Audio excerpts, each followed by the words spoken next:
Hola, ¿qué tal? ¿Cómo están? El día de hoy traemos un vídeo aprovechando que es el mes de junio para hablar de la escoliosis. El mes de junio desde hace unos años ha iniciado, se ha elegido como un mes para dar un poco más de información, recordar a la gente que ya tiene escoliosis las maneras preventivas y cómo incluso diagnosticarla o que no nos suene tan ajeno. La escoliosis es una enfermedad que la podemos diagnosticar y prevenir las complicaciones, pero prevenir en sí la escoliosis no es posible. Podemos incluso diagnosticarla por sintomatología, pero la mayoría de las veces suele ser por un hallazgo visual y es por eso que este mes, con el fin de dar un poco más de información, podemos hacer una revisión en casa o si conocemos a alguien que por lo general tenga algún hombro un poquillo más alto que el otro, alguna escápula, el omóplato que se sobresalga más que el otro o simplemente hemos tenido un desarrollo antes de la pubertad, el estirón de la infancia ha sido muy rápido, no estaría mal siempre acudir con un médico para que nos revise si tenemos alguna desviación o no de la escoliosis. Pero ¿cómo vamos a poder saber si tenemos un problema si no comprendemos a qué se debe? Este es el vídeo que vamos a intentar explicar algunos detalles, esperando claro que además de ser de su agrado, resulte informativo y bueno. La escoliosis deriva de un término griego que quiere decir torcido. Y haciendo alusión a este concepto, que es totalmente cierto, la columna estará torcida. Pero hay que entender que está torcida, pero requiere tres cosas. La primera es que haya una afectación del plano frontal, es decir, que pueda estar una encorvatura hacia adelante o hacia atrás. Luego una afectación al plano sagital hacia uno de los lados y por lo tanto en algunos lugares podrán ver que tiene una forma de S o en algunas radiografías una forma de S o alguna silueta y el hecho de que exista una rotación de la vértebra. Hablándolo de una manera coloquial, quiero decir que la vértebra estando articulada como una torre, que una de ellas esté rotada, ¿vale? Y cuando se diagnostican estos tres hallazgos por radiografías o TAC, que en este caso sería lo mejor, podemos realizar el diagnóstico de escoliosis. Tener una escoliosis, como comentaba antes, no se puede prevenir. Se puede prevenir una complicación asociada a la escoliosis. Lo que nos deja claro que si damos información y la buscamos y la encontramos a tiempo, pues evitaremos una complicación. Pero si la escoliosis progresa, no nos preocupa porque no suele ser tan frecuente en una revisión de consulta o no nos hemos dado cuenta aún que podamos tener, las complicaciones cuando son presentes pues pueden requerir tratamientos bastante molestos porque si es conservador mayoritariamente hay que usar un corsé mucho tiempo y suele ser difícil a tolerar o una cirugía en el caso de que requiera una cirugía. Las escoliosis también las podemos clasificar, hay muchos tipos, pero me gustaría aclarar sobre todo a nivel poblacional que mayoritariamente el grupo que más afecta por escoliosis suele ser en la juventud, los adolescentes, y se puede asociar tanto a malas posturas, pero también puede haber un problema neuromuscular, algún problema neurológico. Entonces, en una revisión normal con el médico cabecera o con nuestro pediatra nos podrá ir informando, sobre todo al momento de comenzar el desarrollo.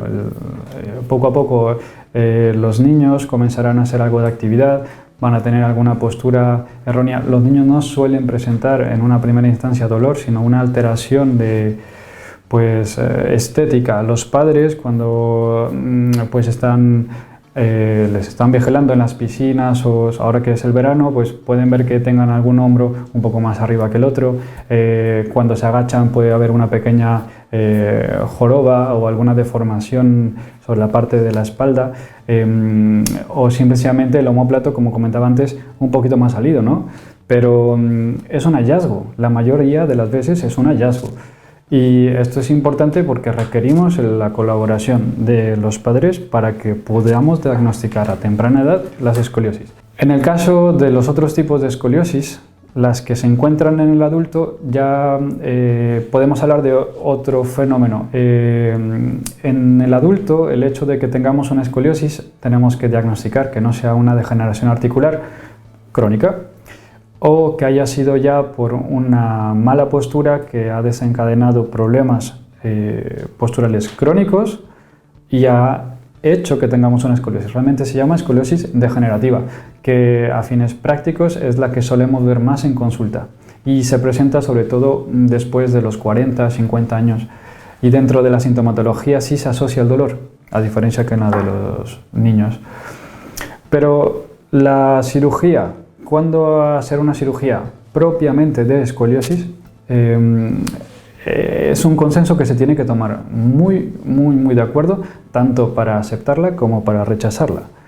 Porque aunque existan protocolos para valorar el grado de inclinación, que se llaman ángulos de Coe, se miden realizando una simple radiografía estando de pie, se pudiera catalogar esa progresión o esa afectación por los ángulos y tomar una alternativa quirúrgica.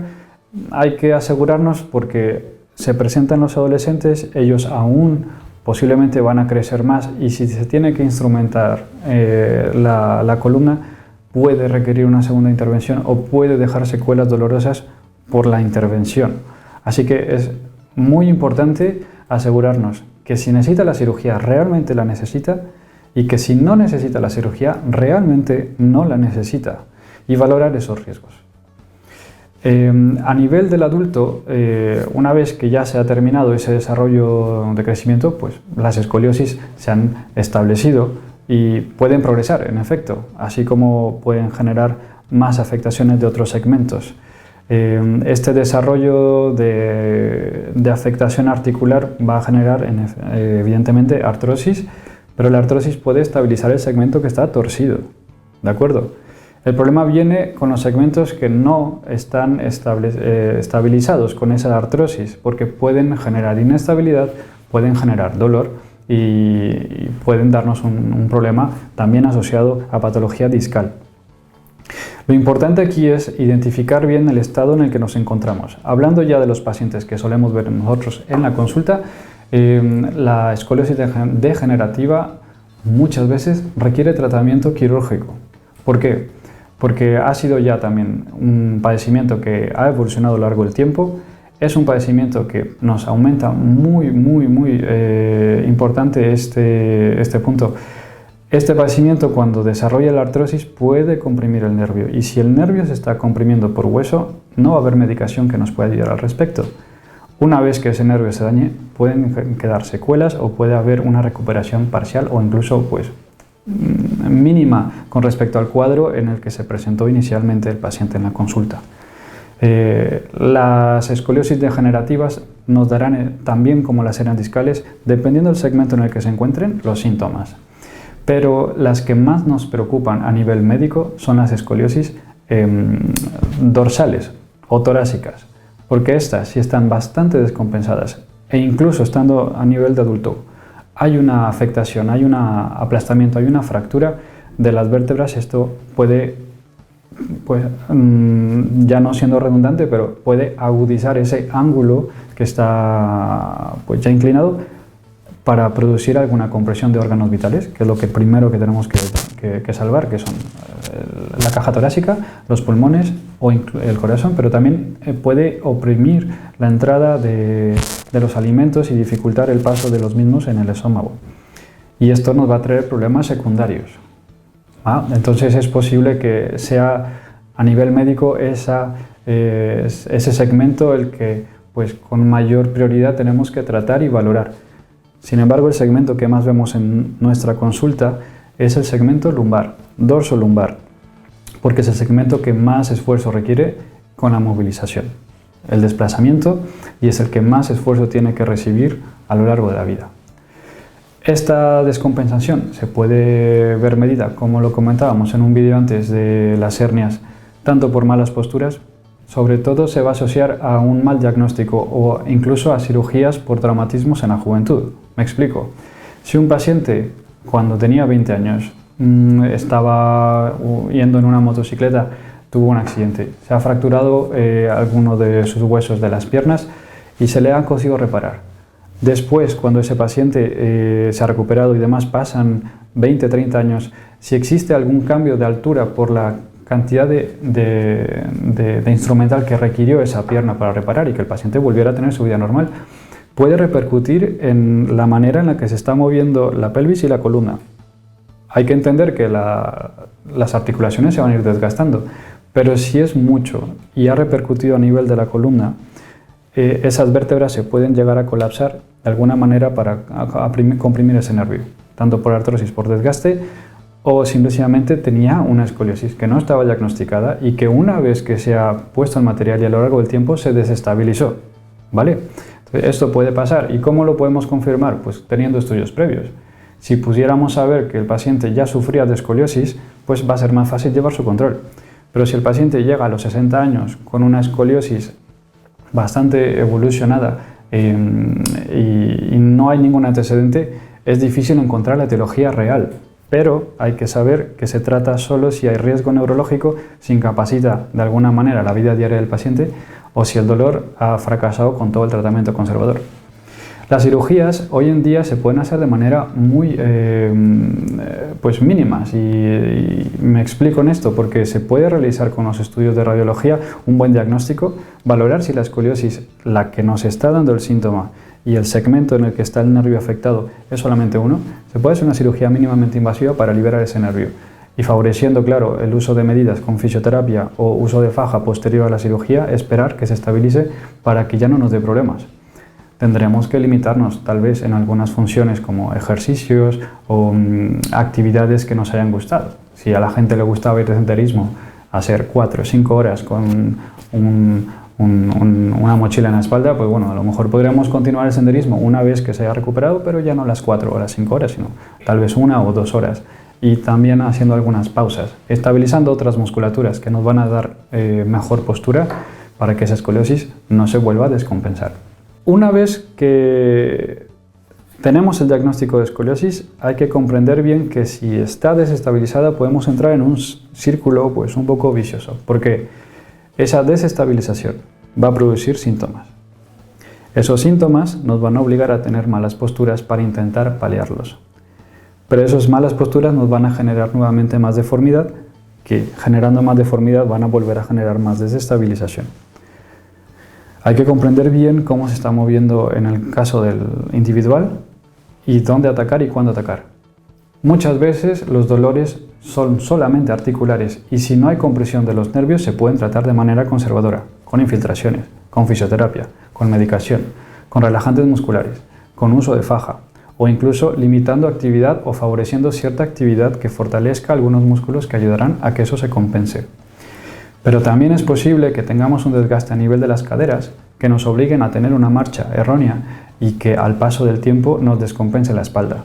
Por eso hay que revisar muy bien con el médico que nos vaya a atender y que nos haya hecho el diagnóstico de escoliosis si tenemos alguna descompensación a nivel de la cadera, a nivel de las rodillas o incluso a nivel de la pisada. Es una valoración muy sencilla que puede realmente cambiar el pronóstico de los pacientes.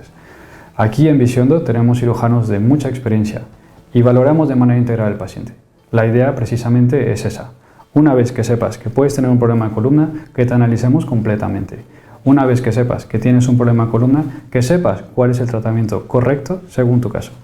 Y si tenemos que complementarlo con medicación, con fisioterapia o realizar una cirugía, también que requieras una revisión posterior para que sepamos que tu postoperatorio será óptimo. Disminuir todas las complicaciones que se puedan asociar. Los casos de escoliosis, sobre todo en los niños, hay que valorarlos y requieren un servicio multidisciplinario en los hospitales. Que es que no se puede realizar una cirugía muy agresiva en un paciente muy noble. Los niños pueden responder muy bien a las cirugías, pero hay que valorar mucho el pronóstico a futuro. Requieren una valoración con neurofisiólogo, con neurocirujano. Durante la cirugía se tiene que realizar intervención específica para valorar hasta qué punto se puede corregir, porque aunque se intente corregir, muchas veces no se puede corregir al 100%. Este tipo de cosas se tienen que realizar en un centro con mucha experiencia. Los hay en algunas partes de España, los hay también en Francia, pero hay que tener una buena referencia, hay que tener un buen diagnóstico, porque no todas las escoliosis requieren cirugía. Y si podemos prevenir esas complicaciones, podemos vivir bien con una escoliosis. Así que yo te invito que estando en este mes de junio busques un poco más de información. Estaremos colocando algunas imágenes, algunas pruebas que se pueden realizar para diagnosticar o evidenciar alguna escoliosis, y también que compartas esta información con la gente que conozcas. Si tienes hijos que están en la pubertad, pues es un examen bastante sencillo, no hay que hacer una radiografía si no tenemos sospecha, pero si tenemos sospecha se puede realizar una radiografía para confirmar. Nos puedes contactar para preguntarnos si tienes alguna otra duda. Los ejercicios están indicados para favorecer siempre, de ser posible, esa musculatura, pero si sabemos que la escoliosis está progresando, requerimos un control. Nunca vamos a dejar una radiografía solamente, y con eso me explico.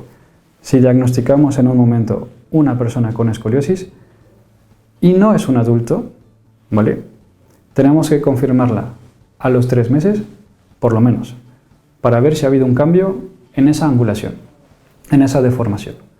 Si los síntomas son los mismos y la angulación se ha mantenido igual, podemos dar por concluido esa revisión excesiva y estar revisando al año si no existe ninguna alteración física o sintomática. Pero si hay un cambio en esos 3 meses, desde la primera radiografía a la siguiente, lo mejor sería que tomáramos cartas en el asunto, yendo con los especialistas para que nos puedan indicar qué es lo que tenemos que hacer. Y bien, bueno, yo soy el doctor Jesús Treviño, médico aquí en la unidad de columna de Visiondo. Espero haya podido colaborar un poco con la información de escoliosis. Si tienes alguna duda al respecto, háznosla llegar, por favor. Intentaremos contestarla lo más rápido posible por las redes sociales, tanto por el Instagram, por el WhatsApp, si gustas, y también por el Facebook, que estamos un poco más activos cada vez. Te mando un saludo, mucho ánimo, y un saludo a toda la gente que tiene escoliosis, que está informándose, que está dando a conocer estas enfermedades que no son tan frecuentes pero que son muy incapacitantes, y a todas las asociaciones que reclutan a los pacientes para que puedan informarles mejor. Hay que estar informados, no hay que hacer las cosas sin tener un plan, sin tener una idea de cómo vamos a resolverla, pero también con la ayuda del paciente y cuáles son las metas del paciente para que podamos elegir el mejor tratamiento. Un saludo.